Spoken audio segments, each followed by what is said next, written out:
I will be demonstrating and reviewing two educational technology tools in this video.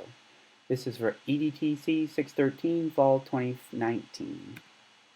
I will be reviewing Floopedu, which is quite new. It was created by a startup company, the brainchild of 3 high school and middle school teachers. The other, Grammarly, is likely familiar to many of you. The learning context is a public high school English class. Floopedu is an online technology tool that enables timely, individualized feedback from both the teacher and, anonymously, peers. The feedback is noted at the point of error, and feedback a teacher provides repeatedly can be saved and dragged and dropped onto any place on the student's paper that it is needed, saving the teacher time by not having to write or type the same comments repeatedly. The students benefit from receiving specific feedback more quickly. When peer feedback is provided, neither the author nor the feedback provider knows the identity of the other, so more honest peer feedback can be provided. Floopedu can also be used on a computer or through an app available in the Apple App Store. Though I am using it to provide feedback on writing, Floopedu can be used to provide feedback on free-form work like diagrams, equations, and sketches. In a teacher view, it's going to look like this. This is my EDT 613 demo class.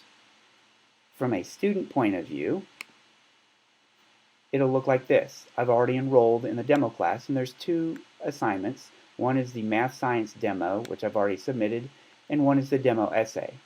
This is how a student would upload an assignment.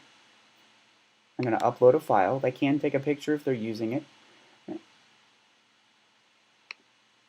They navigate to it. It needs to be in a PDF form. Open it. It is uploaded. Next, they check all the pages and submit it. It has now been submitted.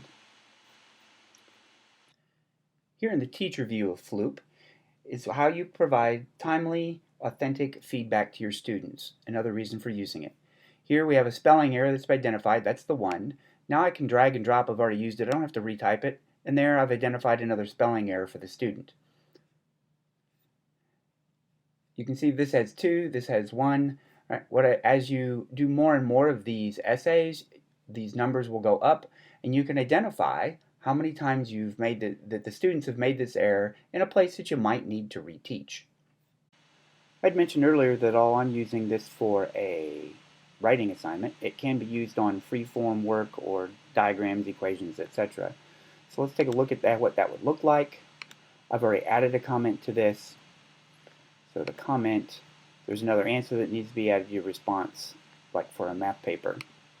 In this case, it's a quadratic equation. But those same comments, and again, you get the same feature of how many times you've had to make that comment so you can see something that you would need to reteach.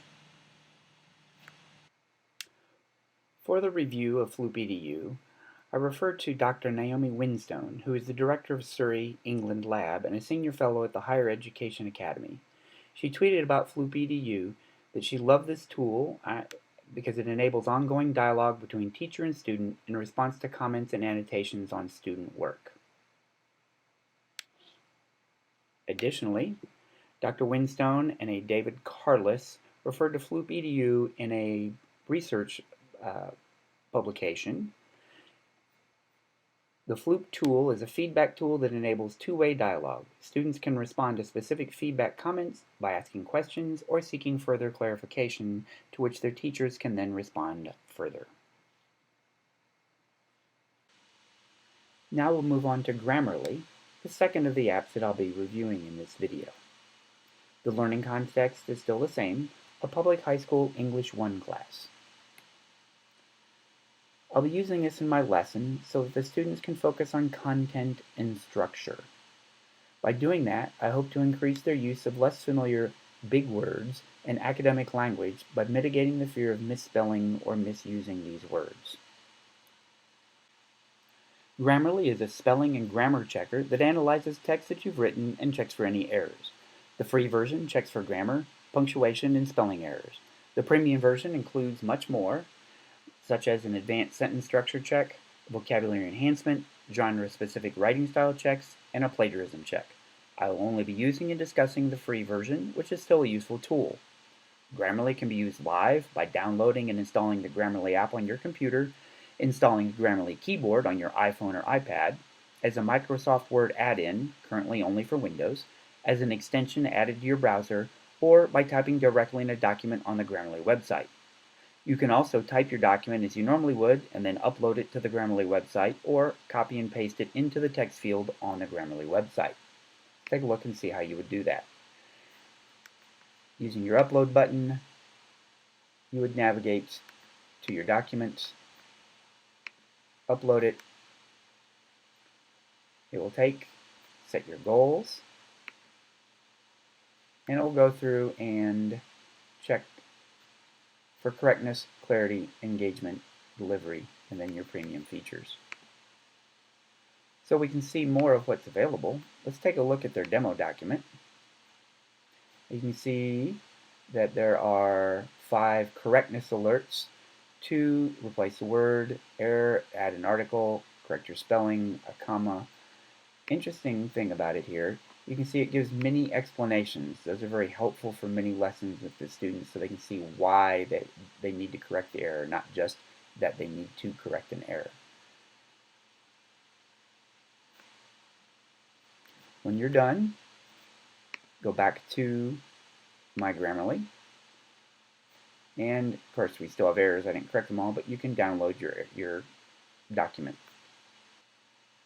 Well, you know what I think of Grammarly. What others think of it?